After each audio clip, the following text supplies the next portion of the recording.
laquitanga de vovó. A laquitanga de vovó. A laquitanga de vovó. É muito chamega, é muito xodó. A laquitanga de vovó.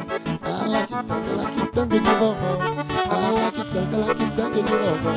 É muito chamega, é muito xodó. São muitas músicas. Eu fico o show todo cantando músicas de sucesso da história. E não tem como deixar de cantar. Ô Frank, tem alguma música que você não quis, que chegou até você, você falou, não é muito meu perfil, e depois explodiu com algum outro artista, ou foi muito tocada? Teve. Teve. Não teve uma música, teve um projeto todo. De um artista que hoje é um dos maiores fenômenos da composição, do forró, da música brasileira. Ele fez um projeto todo, ele veio para minha casa, para aquela casa que você conheceu. Sim. Ele produziu, ele tocou, ele criou as músicas e deu as 14 canções para eu gravar. Tudo de composição dele. Eu gravei, mas eu achei que aquele projeto tinha muito a personalidade daquele autor. Eu trabalhei, fui contratado por uma multinacional, mas esse projeto só veio acontecer 10 anos depois, com o autor, Dorival Dantas. Olha! Todas as músicas que hoje ele faz sucesso, ele me mandou 10 anos atrás. Para eu, está na tua mão, é tudo teu. E ele não me cobrou para fazer isso, nem a produção dele. É incrível essa história. Coisa interessante, né? Porque a música, muitas vezes, ela é muito boa, mas não é para aquele intérprete. Claro que eu interpretei várias canções dele, né? Mas eu não... ele que estourou as próprias músicas. Eu também consegui cantar antes dele estourar Coração, por exemplo. Coração, para que se apaixonou por alguém que nunca te amou, alguém que nunca vai te amar.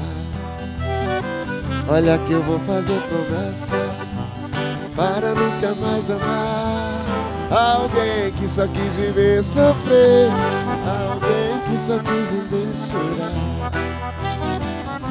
Preciso sair dessa de se apaixonar por quem só quer me fazer sofrer, por quem só quer me fazer chorar. Au! Esqueci a letra, por isso que eu gritei. Mas essa música é maravilhosa. Tô brincando. Só foi para dar um gancho que...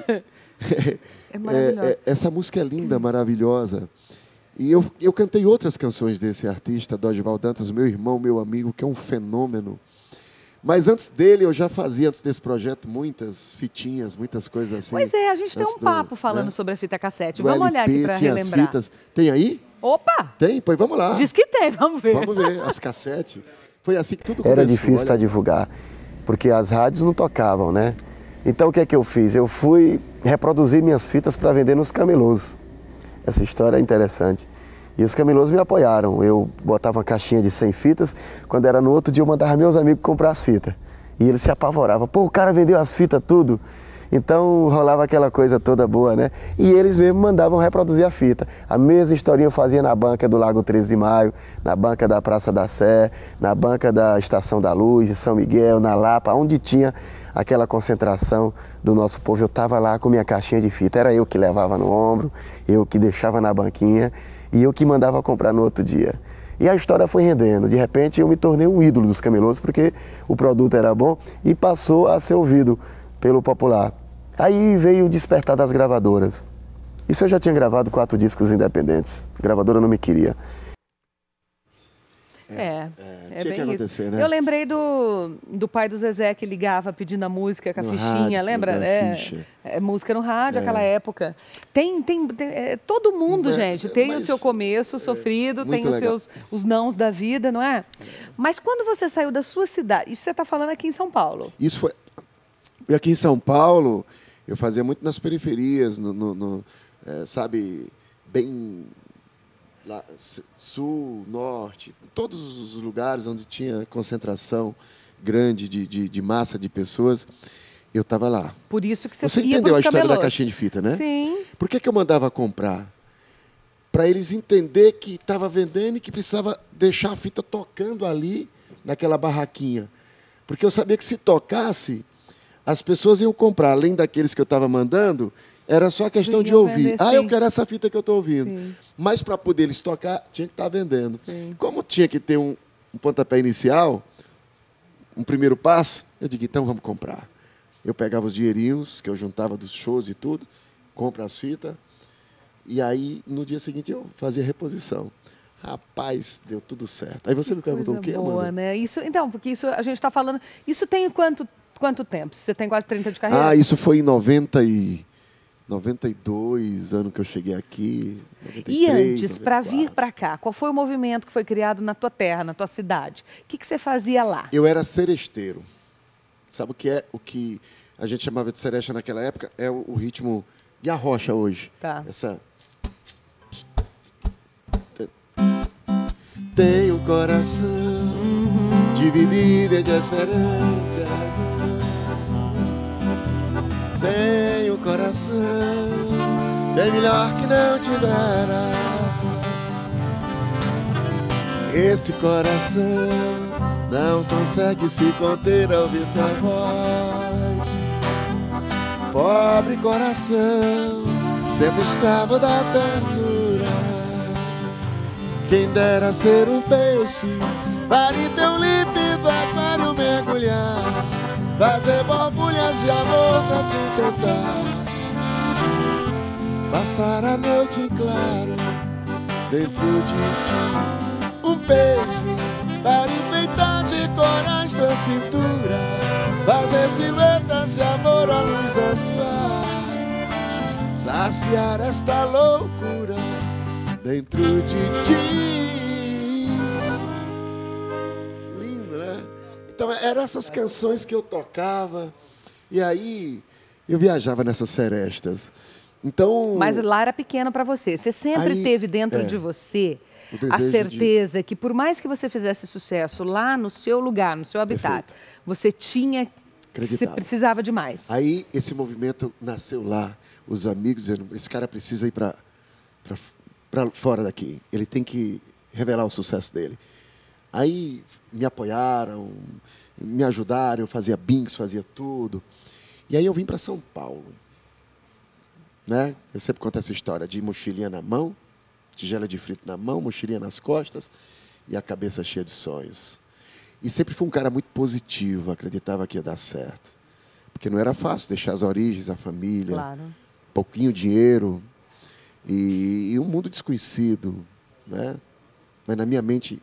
Na mão só as incertezas e os sonhos, né, no coração e na cabeça. Muitas quedas, muitas pancadas, muitas pedras no meio do caminho. Nenhum eu pensei em desistir, mas eu sofria. Mas era tudo motivo para continuar galgando. E eu gosto de contar, é bom contar, porque tem muitas pessoas que eles não dão o primeiro passo, eles querem que caia do céu, eles já estão desistindo antes de começar. É verdade, Frank. Tem uma música que retrata muito essa história, Amanda. Ela diz assim, ó. Se a veste não, amanhã pode acontecer tudo, inclusive nada. Se a veste não, a lagarta rasteja até o dia em que cria asa. Se a veste não, que a burrinha da felicidade nunca se atrasa. Se a veste não, ela para e bate na porta da tua casa. Se a veste não, olha que frase, toda caminhada começa no primeiro passo. A natureza não tem pressa, segue seu compasso. Inexoravelmente chega lá. Se a veste não, observe quem vai subindo a ladeira. Seja princesa ou seja lavadeira, pra ir mais alto vai ter que suar.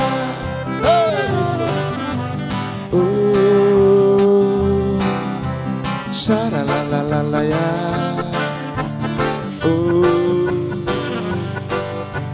Xaralalalalaia.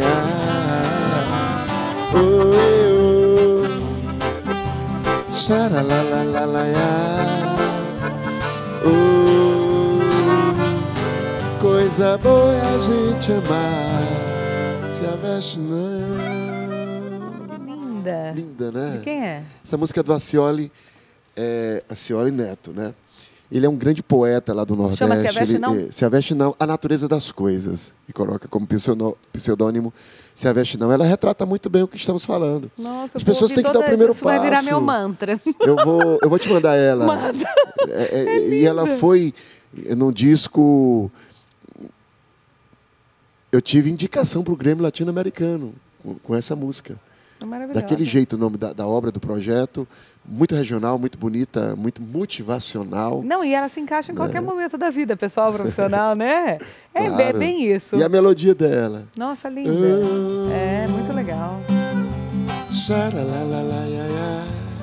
Muito legal mesmo. Letra linda, linda, viagem, linda. Muito legal. Vamos ver mais um pouquinho do nosso... Vamos relembrar mais um pouquinho de história? Porque esse aqui tem história, viu, gente? Eu tô falando igual um Rádio Guarará do Brasil aqui. Tem história, mas é porque tem muita história. Se você tivesse começado ontem, Frank, com um pouquinho assim de história, a gente ia estar tão então, sem papo. Vamos lá. Pode rodar. E foi difícil assim, desde o princípio, quando cheguei em Teresina, na capital, porque até para estudar nós tínhamos dificuldade. Eu queria estudar numa escola boa, diocesano. Eu me lembro quando eu fiz o teste para a escolinha, para a escola diocesana que eu passei, a maior dificuldade era como ia pagar a escola. Você se formou, você se formou em que momento? Porque você fez agora, um pouco mais velho também faculdade, não fez? Mais velho não. Não, mais velho eu quero dizer... mais experiente. Eu quero dizer assim, não lá pelos 17, um pouquinho depois. Eu fiz, nessa escola eu fiz o ensino médio, terminei. Tá. Diocesano. E depois eu fiz na Universidade Federal do Piauí música, não cheguei a concluir. E quando eu cheguei em São Paulo, eu entrei já para fazer um curso, para ter uma outra profissão. Você fez direito? Fiz direito, me formei, concluí na Universidade Paulista. E também fiz o mestrado, ainda não terminei, em administração pública. Sim. E pretendo, ano vindouro, fazer psicologia. Sério? Uma pós-graduação em psicologia. Olha. Eu gosto de estudar, gosto de ler. Eu acho que é uma coisa que a gente vai sempre levar conosco. O que você lê? Vou fazer a pergunta que fizeram lá. Eu leio... Qual é o livro da sua cabeceira do momento? O que você está lendo agora? De que tipo de assunto te atrai? Tu nem queira saber. Entrevista com o Diabo, o nome do livro. Cara, é muito massa. Se tu ler esse livro, ele vai mexer com o teu dia a dia, com a tua vida, com o teu emocional. Porque ele vai na ferida da gente. Sabe? Aquele diabo que a gente cria. Aquele negativo que você o tempo todo está persistindo, sim, insistindo a ele ter ali do lado, sim, que não precisa ter. E o diabo é folgado. Você vê, ô diabo, vem cá, cara, eu quero saber por que... Primeiro me chamo de Vossa Excelência. De diabo, não. Aí o diabo começa a dizer que manda em você quando você não está positivo, quando você não está com a sua consciência expandida. O livro é pancada. Olha que interessante. O livro é pancada. Eu leio muito livro assim, que mexe mesmo comigo, para me botar no meu lugar. Cair a ficha da humildade, porque nós temos sempre a questão do ego, né? Essa coisa toda. Somos humanos, claro, né? Dotados de imperfeições, né? E eu quero me conhecer, eu quero evoluir a cada dia. Então, só livro de pancada. Ô, Frank, o que as pessoas... e meus filhos, o Ítalo também, de 22 anos, moleque é um expert, sabe? Lê é fundamental, né? E aí ele lê os livros e diz, pai, Vai gostar. Ó, pai, tô terminando, vou lhe passar esse livro. Olha que legal. Muito Vocês têm essa troca, Ele também está se formando em Direito. Você sabe que a internet, a rede social, essas coisas tirou muito né, da gente a coisa da leitura, porque muitas pessoas me falam, né, não sei quem trabalha, né, e vive com isso, mas antes, há uma pesquisa, número isso, gente. Antes as pessoas liam muito mais. Porque você chegava em casa à noite, antes de dormir, já tinha o seu livrinho ali na cabeceira, né, meninos? Pegava, tal, lia. Agora, o tal do celular, você começa a ler, ele apita. Nem me fala. Aí você fala, eu vou deixar para daqui a pouco. Vamos para a próxima pá. Aí vai. Aí, tem essa matéria aqui, que foi ali, que foi para a rede social, que foi para o perfil de outra pessoa. Que acabou a sua noite, já está na hora de dormir, não voltou para o livro. Então, assim, é legal quem mantém isso, porque o livro, ele te ensina muito, né? O livro é um mestre. Te ensina em tudo, em vocabulário, em jeito de falar, em experiências. O livro é um mestre. É um mestre. E eu estou também lendo um livro que fala sobre a maestria de Jesus. Ele não é religioso, não é um livro. É um livro que traz os ensinos dele com uma outra interpretação, que toca mesmo aqui. Esse foi o mestre Wilson que me deu esse livro para eu ler. Então, eu tenho que terminar de ler e passar para outros ajudarem nessa evolução. Mas é muito legal. Você só colheu o que você plantou. Por isso é que eles falam que eu sou um sonhador. Me diz o que significa